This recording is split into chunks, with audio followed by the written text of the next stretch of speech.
Terungkap canggihnya rudal Khaybar Second yang secara perdana digunakan Iran menyerang Israel dalam gelombang serangan ke-20.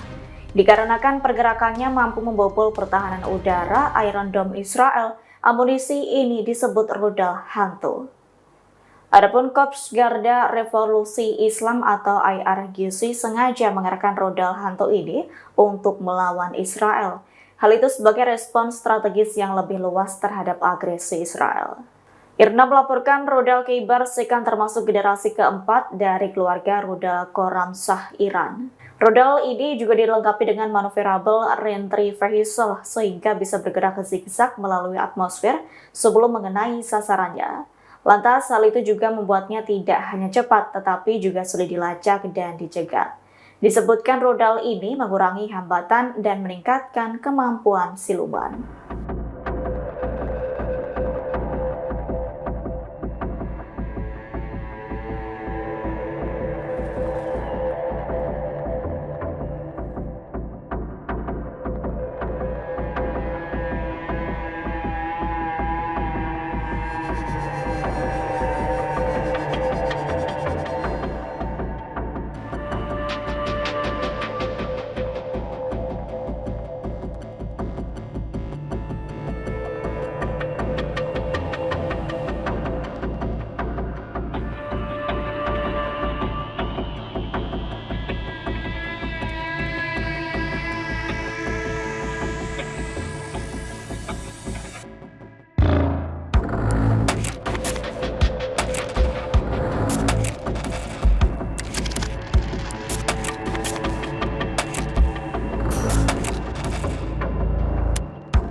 Download Tribun X sekarang, menghadirkan lokal menjadi Indonesia.